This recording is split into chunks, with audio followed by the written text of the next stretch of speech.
नमस्कार, आप देख रहे हैं ऑन फायर और मैं हूं दुर्गेश कुमावत। हमने प्रीवियस क्लास में केमिस्ट्री की डेफिनेशन देखी, केमिस्ट्री के टाइप देखे और पदार्थ की अवस्थाओं के बारे में पढ़ा। आज हम उसके आगे का कॉन्सेप्ट जानेंगे।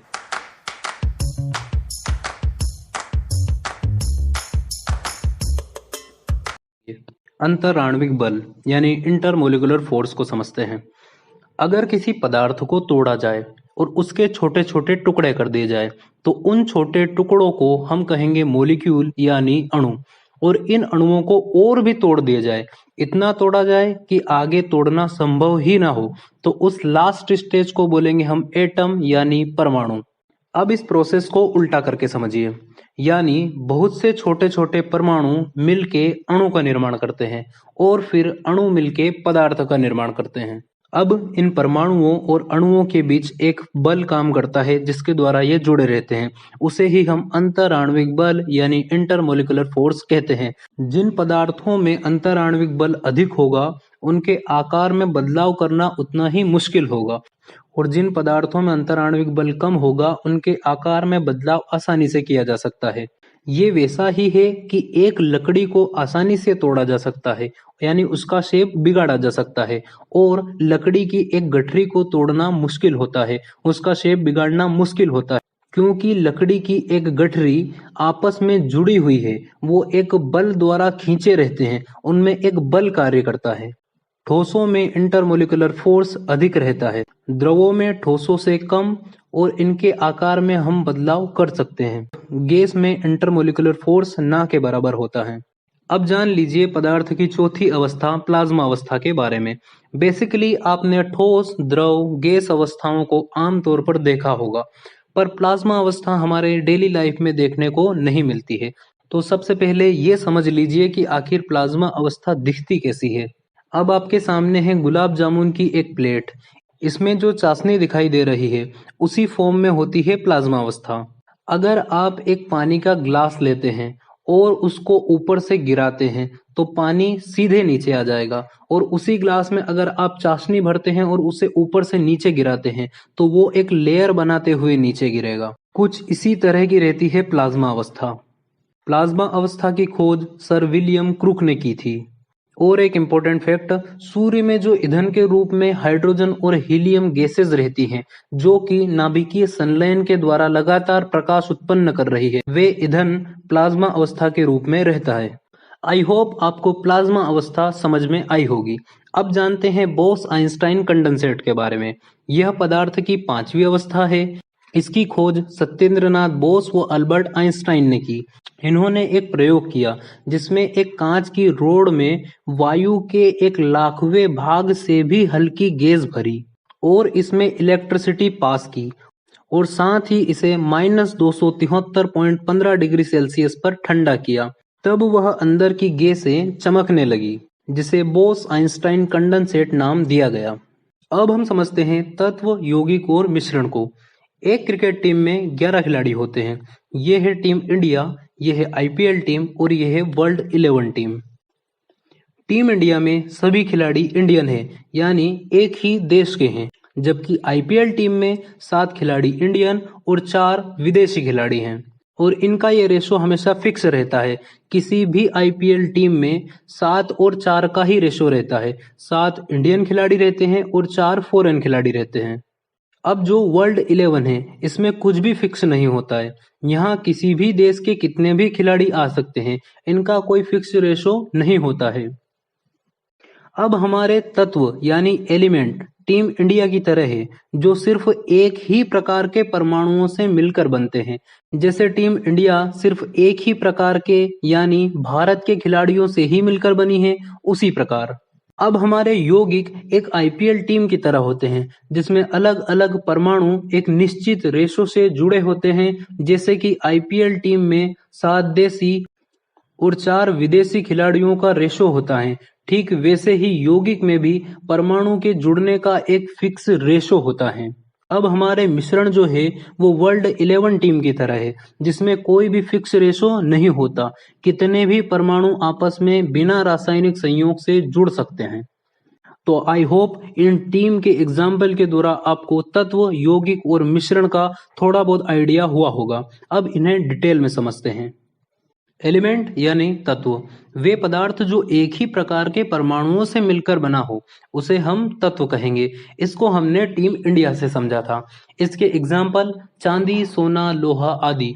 अब सवाल ये है कि आखिर तत्व होते कितने हैं? तो कुल 118 तत्वों को अभी तक खोजा जा चुका है, जिसमें से 98 नेचुरली मिले हैं और 20 वैज्ञानिकों द्वारा प्रयोगशाला में बनाए गए हैं। तो कंपाउंड यानी यौगिक, वह पदार्थ जो दो या दो से अधिक तत्वों के निश्चित अनुपात में रासायनिक संयोग से बनता है, उन्हें हम यौगिक यानी कंपाउंड कहते हैं। इसे हमने आईपीएल टीम द्वारा समझा था, जिसमें एक फिक्स रेशो था 7 भारतीय खिलाड़ियों का और 4 विदेशी खिलाड़ियों का। वैसे ही एक निश्चित रेशो में तत्व मिलके यौगिक यानी कंपाउंड का निर्माण करते हैं। इसके एग्जाम्पल देख लेते हैं। वाटर, जिसका सूत्र होता है H2O, जिसमें कि 2 हाइड्रोजन और 1 ऑक्सीजन रहता है। ये कहीं का भी पानी हो, चाहे गंदी नाली का पानी हो या फिर कैंट आरओ का पानी हो, पानी का यही फॉर्मूला रहता है। उसमें H2O के फॉर्म में ही पानी रहता है, जिसमें 2 हाइड्रोजन रहेंगे और 1 ऑक्सीजन रहेगा। यह रेशो हमेशा फिक्स रहता है। का दूसरा एग्जाम्पल देख लेते हैं। नमक, इसका सूत्र होता है NaCl यानी सोडियम क्लोराइड। इसमें 1 सोडियम रहता है और 1 क्लोरीन रहता है। नमक का यह रेशो हमेशा फिक्स रहेगा। हमेशा किसी भी नमक में 1 ही सोडियम रहेगा और 1 ही क्लोरीन रहेगा। यौगिक उनके अवयवी अणुओं से भिन्नता दर्शाते हैं। कैसे दर्शाते हैं वो समझिए। वाटर यानी पानी, जो कि हाइड्रोजन और ऑक्सीजन से मिलकर बना है। पानी आग को बुझाता है, पर इसके अवयवी तत्व इसके उलट काम करते हैं। हाइड्रोजन खुद जलता है और ऑक्सीजन दूसरे पदार्थों को जलाने में सहायता करता है। अब समझते हैं मिक्सचर यानी मिश्रण को। वह पदार्थ जो 2 या 2 से अधिक शुद्ध पदार्थों, तत्वों, यौगिकों या दोनों के किसी भी अनुपात में बिना रासायनिक संयोग के मिलने से बनता है, जिसे कि हमने वर्ल्ड 11 टीम के एग्जाम्पल से समझा था। अब इसके बाकी के एग्जाम्पल्स हम देखते हैं। वायुमंडल में उपस्थित वायु अनेक गैसों व धूल के कणों का मिश्रण है, जिसमें 78% नाइट्रोजन, 21% ऑक्सीजन और 1% कार्बन डाइऑक्साइड होता है। वैसे ही समुद्री जल कई लवणों का जल में मिश्रण है, जिसमें सोडियम क्लोराइड प्रमुख लवण होता है। पीतल यानी ब्रोस, तांबा और जस्ता का मिश्रण होता है। टाइप्स ऑफ मिक्सचर यानी मिश्रण के प्रकार। मिश्रण 2 प्रकार का होता है। समांग मिश्रण यानी होमोजेनस मिक्सचर, जिसके प्रत्येक भाग में उसके अवयवी पदार्थों का संगठन समान होता है, उसे समांग मिश्रण कहते हैं। इसे एग्जाम्पल के द्वारा समझते हैं। नींबू सोडा, जिसमें नींबू है, पानी है और मसाला है। अब इसके हर एक भाग में यानी इसके ऊपर, इसके बीच में और इसके नीचे नींबू, पानी व मसाला की मात्रा बराबर है। यानी अगर मैं इस ग्लास के ऊपर से 1 चम्मच लूं, बीच में से 1 चम्मच लूं और नीचे से 1 चम्मच लूं, तो तीनों का टेस्ट सेम आएगा, क्योंकि यह समांग मिश्रण है और समांग मिश्रण के प्रत्येक भाग में पदार्थों की जो मात्रा है वो बराबर होती है। अब इसका दूसरा प्रकार विषमांगी मिश्रण यानी हेटेरोजेनस मिक्सचर को समझते हैं, जिसके विभिन्न भागों में उसके अवयवी पदार्थों का संगठन समान नहीं होता, उसे विषमांग मिश्रण कहते हैं। अब इसका एग्जाम्पल देखते हैं। रेगिस्तान रेत, धूल के कण, छोटे पत्थर और नमक का मिश्रण है। इसके अलग अलग भागों में इनकी मात्रा अलग अलग होती है। कहीं नमक ज्यादा रहेगा तो कहीं पत्थर ज्यादा, तो कहीं धूल के कण, तो कहीं रेत ज्यादा रहेगी। यानी कहीं पे भी ये बराबर नहीं होते हैं। इसके हर एक अलग अलग भाग में इन पदार्थों की मात्रा अलग अलग होती है। तो आई होप मिश्रण के प्रकार भी आप अच्छे से समझ गए हो। सेपरेशन ऑफ मिक्सचर यानी मिश्रणों का पृथक्करण। अगर कोई 2 पदार्थ आपस में मिक्स हो जाएं, जैसे पानी में यदि पेट्रोल मिक्स हो जाए, ऐसे ही तो उनको अलग करने के लिए कुछ मेथड का यूज किया जाता है, जिन्हें हम एक एक कर समझेंगे। फर्स्ट वन, क्रिस्टलाइजेशन यानी क्रिस्टलीकरण। सबसे पहली बात, क्रिस्टल क्या होता है? अगर मैं किसी हीरे को तोड़ दूं, वैसे असली हीरा आसानी से नहीं टूटता है, पर फिर भी यदि एक हीरे को तोड़ा जाए तो उसके कई छोटे छोटे टुकड़े होंगे। उन टुकड़ों को क्रिस्टल कहते हैं। आपने मंदिर में कभी न कभी प्रसाद के रूप में मिश्री ली होगी, वह क्रिस्टल फॉर्म में ही होती है। अब आप क्रिस्टल को समझ गए हो। अब क्रिस्टलाइजेशन की प्रोसेस को समझते हैं। इस मेथड में सबसे पहले मिश्रण को गर्म किया जाता है और गर्म अवस्था में ही इसे फनल में छान लिया जाता है। फिर इसे ठंडा कर लेते हैं जिससे हमें अपना शुद्ध पदार्थ क्रिस्टल के रूप में मिलता है। चलो अब एक एग्जाम्पल से ही इसे समझ लेते हैं। अभी कुछ देर पहले मैंने आपको गुलाब जामुन खिलाए थे। अब उसकी चाशनी बच गई है जो कि शक्कर और पानी का मिश्रण है। अब हमें पानी से शक्कर को निकालना है जिसे क्रिस्टलाइजेशन के द्वारा हम निकालेंगे। सबसे पहले चाशनी को एक बीकर में डाल लेते हैं और फिर इसे गर्म करते हैं। इसे तब तक गर्म करते हैं जब तक कि सारा पानी भाप के रूप में चाशनी से निकल ना जाए। जब सारा पानी निकल जाता है तो इसे फनल द्वारा छान लेते हैं और इसे फिर ठंडा कर लेते हैं जिससे कि हमें अपना शुद्ध पदार्थ क्रिस्टल के रूप में मिल जाता है। सब्लिमेशन यानी ऊर्ध्वपातन। सामान्यतः पदार्थ ठोस से द्रव बनते हैं और द्रव से फिर गैस बनते हैं, पर कुछ पदार्थ ठोस से डायरेक्ट गैस बन जाते हैं और गैस से डायरेक्ट ठोस बनते हैं, जैसे कपूर, नैफ्थलीन, एंथ्रासिन एक्सेट्रा। ऐसे पदार्थों को ऊर्ध्वपातज यानी सब्लिमेट कहा जाता है और इन्हें शुद्ध करने की इस मेथड को ऊर्ध्वपातन यानी सब्लिमेशन कहते हैं।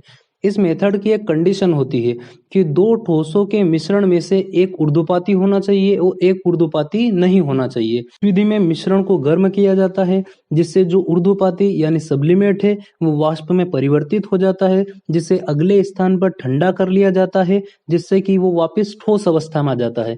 इस प्रकार हमें अपना शुद्ध पदार्थ प्राप्त होता है। डिस्टिलेशन यानी आसवन। इस मेथड से सिर्फ लिक्विड्स यानी द्रवों के मिश्रण का ही पृथक्करण किया जाता है। इस मेथड की कंडीशन होती है कि जिन द्रवों के मिश्रण का पृथक्करण करना है उन द्रवों के बॉइलिंग पॉइंट यानी क्वथनांक में अंतर अधिक होना चाहिए। क्वथनांक यानी बॉइलिंग पॉइंट का मतलब होता है वह टेम्परेचर जिस पर कोई भी लिक्विड उबलने लगे। जैसे पानी 100 डिग्री सेल्सियस पर उबलने लगता है तो 100 डिग्री सेल्सियस पानी का क्वथनांक यानी बॉइलिंग पॉइंट हुआ। अब डिस्टिलेशन यानी आसवन की प्रोसेस को एक एग्जाम्पल से समझ लेते हैं। हमारे पास सोयाबीन तेल और पानी का मिश्रण है जिसमें सोया ऑयल का बॉइलिंग पॉइंट है 300 डिग्री सेल्सियस और पानी का बॉइलिंग पॉइंट है 100 डिग्री सेल्सियस। जैसा कि कंडीशन के अनुसार इसमें डिफरेंस ज्यादा है। अब इनके मिश्रण को एक बीकर में डालकर उसे गर्म किया जाता है और इसके ऊपर वाले भाग पर एक थर्मामीटर लगा देते हैं जो कि हमें टेम्परेचर बताएगा। और इस बीकर के साइड वाले भाग में एक नली लगाते हैं और उस नली पर ठंडे पानी से भरी ट्यूब्स लगाते हैं और लास्ट में इस नली के एंडिंग पॉइंट पर एक दूसरा बीकर लगा देते हैं। अब जैसे ही टेम्परेचर 100 डिग्री सेल्सियस होगा पानी भाप बन के उड़ने लगेगा और वो साइड में लगी उस नली में जाएगा जहां ठंडे पानी की ट्यूब उसे वाष्प से पुनः पानी में परिवर्तित कर देगी। वह नली के एंडिंग पॉइंट से दूसरे बीकर में चला जाएगा। इस तरह सारा पानी दूसरे बीकर में आ जाएगा और लास्ट में हमारे इस फर्स्ट वाले बीकर में सिर्फ सोया ऑयल ही बचेगा। सो ये होती है डिस्टिलेशन मेथड। आई होप आपको यह पूरा लेक्चर समझ आया होगा। इस तरह के और इम्पोर्टेंट क्लासेस के लिए आप हमारे चैनल को सब्सक्राइब कीजिए। मिलते हैं नेक्स्ट वीडियोस में। Thanks for watching.